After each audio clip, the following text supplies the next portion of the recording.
What is this curious wooden object, crafted entirely from a single piece of wood? It has a sturdy shaft and culminates in an unusual offset hammer-like head or knob at one end. Its appearance is rustic, almost primal, leaving its purpose unclear. Was it a tool for some specific craft, a decorative item with a forgotten meaning, or perhaps something designed for a more forceful application? Found without any context, its unique shape sparks curiosity. Does anyone recognize this intriguing wooden piece? This formidable item is identified as a shilalag, pronounced shile-li, a traditional Irish stick or club. Often made from tough blackthorn or oak wood, the characteristic knob is actually the root end, providing weight and impact. While sometimes presented as a simple walking stick, the shillelagh has a well-known history as a form of self-defense or a weapon used in settling disputes. Hence, the user's apt description of it being more rightly a whacking stick. These aren't just random pieces of wood. They are potent symbols of Irish heritage and resilience, often intricately carved or passed down through generations. So, it's a walking stick with a punch. Discovered in an old industrial building, this heavy metal cage contains what appear to be resistors inside. Notably, there's a welding symbol marked near some connections on the exterior. It looks rugged, vintage, and certainly industrial, but what exactly is its function? The internal components and the symbol hint at electrical work, possibly high-power applications. Is it some kind of power supply, a transformer, or a specific piece of manufacturing equipment from a bygone era? What could this metallic beast be? This intriguing device is actually an old arc welder. The connection point marked with the welding symbol is where the electrode lead, the part that holds the welding rod, would plug in. Those sliding components secured with wing nuts are voltage taps connected to the internal transformer. Adjusting them allows the user to crudely set the welding voltage and amperage output. While primitive by today's standards, lacking fine controls, this design is incredibly simple and robust. Chances are, despite its age and basic nature, it probably still works perfectly fine for basic welding tasks. What is this lightweight yet strong plastic item found floating near a lake shoreline after a storm?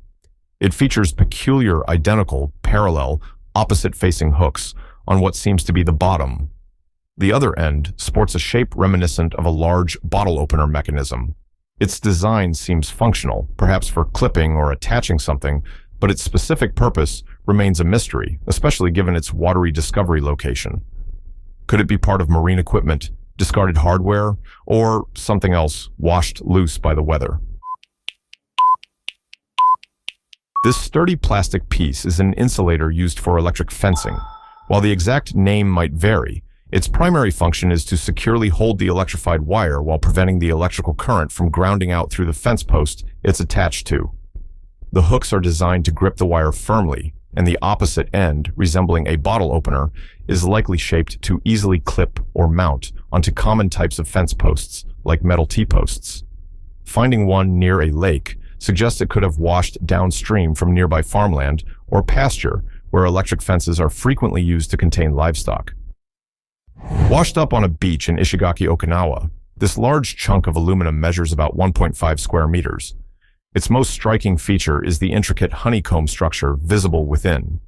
There are also remnants of a light brown material, possibly fiberglass, suggesting it was once attached to a larger assembly. Given the location and the advanced construction technique, what could this piece be from? Could it be debris from an aircraft, a boat, or perhaps something more exotic that fell from the sky? The key identifier here is the aluminum honeycomb structure. This type of construction provides exceptional strength and rigidity while remaining incredibly lightweight, making it a hallmark of aerospace engineering. Therefore, this debris is almost certainly related to spaceflight. It could be a fragment from a rocket fairing, a satellite component, or part of a launch vehicle stage. Honeycomb panels are widely used in spacecraft to minimize weight without compromising structural integrity. Finding such a piece washed ashore is rare and points towards an origin far beyond terrestrial vehicles. What is this simple metal bar that was unexpectedly left on someone's driveway? It appears solid, utilitarian, and lacks any complex features or markings. It's clearly a tool of some kind, designed for leverage or turning something specific, but what exactly? It doesn't immediately resemble common household tools. Could it be automotive, related to construction, or perhaps used for a specific utility service? Its sudden appearance on a driveway only adds to the puzzle. Who might have left it, and what is its purpose? This straightforward metal bar is identified as a tool specifically designed for shutting off the main water valve, typically located at the water meter base near the street or property line.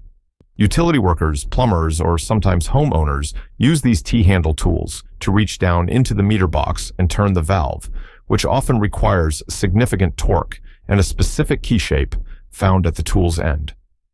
Its presence on the driveway suggests a recent visit from the water company or a plumber who might have accidentally left it behind after performing maintenance or service work.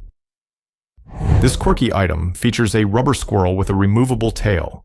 The tail itself has holes in it, and the whole assembly seems designed to clip onto a flat surface, perhaps the rim of a cup or mug. It's whimsical and clearly intended for use with liquids, but what is its specific function? Is it a drink stirrer, a decorative piece, or does it serve a more practical purpose related to beverage preparation? The holes in the tail are a key clue. This charming rubber squirrel is actually a tea infuser. The removable tail is designed to be filled with loose tea leaves. Once filled and reattached, the entire squirrel is clipped onto the rim of a mug, allowing the tail to dangle into hot water. The holes in the tail permit water to circulate through the leaves, brewing the tea while keeping the leaves contained. It's a fun and functional take on a traditional tea ball or strainer, adding a touch of novelty to the tea-making process. Someone found this intriguing object, which looks like a spoon that has been modified into some sort of cutting tool, possibly with a razor edge. The grandmother suggested it might be trench art, but searches for spoons turned into razors yielded nothing. The handle resembles a spoon, but the end is adapted to hold a blade. What could this unusual tool be used for? Is it for a specific craft, a makeshift tool, or something else entirely? This tool is identified as a lame, pronounced lam, a specialized utensil used by bakers. Its purpose is to make shallow cuts, or scores, on the surface of bread dough right before it's placed in the oven. These scores aren't just decorative. They strategically control how the loaf expands during baking, allowing steam to escape and preventing the crust from bursting unpredictably. This particular lame appears to be missing the actual razor blade, which would be inserted into the holder. It's a crucial tool for achieving artisanal bread with a beautiful crust and proper rise. Observed in a local church, this sturdy wooden chair is of regular size, but features an unusual addition: a vertical wooden post, positioned on the stretcher bar connecting the legs below the seat. The chair itself seems standard, but this post stands out. What could its purpose be? It doesn't seem structural or purely decorative. Given the church setting, could it have a specific liturgical function, or perhaps a more practical, everyday use related to churchgoers' attire? The most plausible explanation for this vertical wooden post on the chair's undercarriage is that it serves as a simple hat stand or holder. In times when hats were common daily wear, especially for church services, attendees needed a place to put their hats without placing them on the floor or holding them. This post would allow someone, particularly a gentleman, to conveniently hang their hat by its brim underneath their seat, keeping it off the ground and out of the way during the service. A practical solution from a bygone era.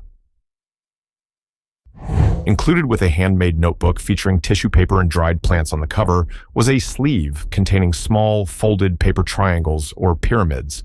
They seem precisely made, but their purpose isn't immediately obvious. Are they related to the notebook's construction, a decorative element, or something intended for use with the notebook itself? Their triangular folded shape is distinctive. What could these little paper pyramids be for? These small folded paper triangles are almost certainly photo corners. They are adhesive-backed, usually on the underside, and designed to hold photographs or other flat items, like postcards or clippings, onto the pages of a scrapbook or album, such as the included handmade notebook. You slide the corners of the photo into the pockets of the paper triangles, which are then stuck to the page. This method allows items to be mounted securely without applying adhesive directly to the photo itself, preserving the original item. They are a classic scrapbooking accessory. Found in a house in Germany, likely dating back to around the 1960s or earlier, this object features a steel handle and a two-part extendable spring mechanism, making it flexible. The bottom is marked SIPO, along with some worn, unreadable letters. It feels like a tool or perhaps some kind of defensive implement, but its exact identity and the significance of the SIPO marking are unclear.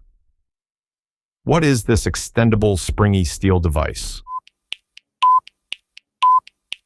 This object is identified as a baton or truncheon, specifically one associated with the SIPO, Sicherheitspolizei.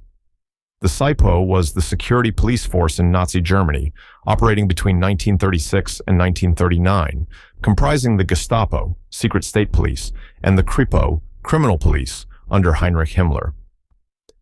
These types of flexible, extendable batons, sometimes called steel springs or blackjacks, were used as compliance tools or weapons by police and security forces. Finding one marked SIPO strongly links it to this historical organization, making it a rather grim relic from a dark period. What is this small glass tube, discovered unexpectedly in a shared clothes dryer? It has a flared base and features what looks like a photo or image of a man printed on it.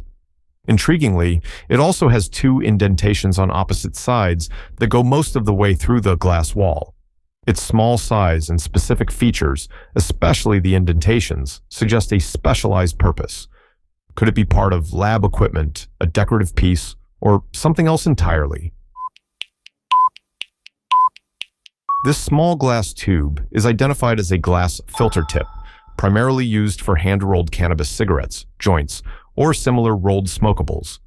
The user slides the rolled cigarette into the longer, narrower end. The flared base serves as the mouthpiece, providing a smoother draw and preventing direct contact with the burning material. The indentations, often called pinches, act as a block to prevent small pieces of herb from being inhaled. These reusable glass tips are popular among cannabis users for a cooler, cleaner smoking experience. The image is likely just a decorative brand element. Spotted a few meters off a gravel road in the French countryside near an abandoned uranium mining site. Is this intriguing setup? A metal cage containing a white electrical box connected by cables to a cooler. A puppy provides scale, indicating the cage isn't enormous. Given the proximity to a former uranium mine, what could this apparatus be monitoring? The combination of cage, electrical components, and a cooler suggests some kind of scientific measurement device left in the field. This setup is almost certainly a type of dosimeter, a device used to measure exposure to ionizing radiation or other environmental factors. Given the location near an old uranium mine, the most likely target is radon gas, a radioactive decay product of uranium commonly found in such areas. The caged electrical box likely houses the detection sensors and data logging equipment, while the cooler probably contains batteries to power the system for extended periods in the remote location. It's a field monitoring station, assessing potential residual radiation levels. If you love uncovering strange and mysterious objects, hit that like button and subscribe. Stay curious. More finds coming soon.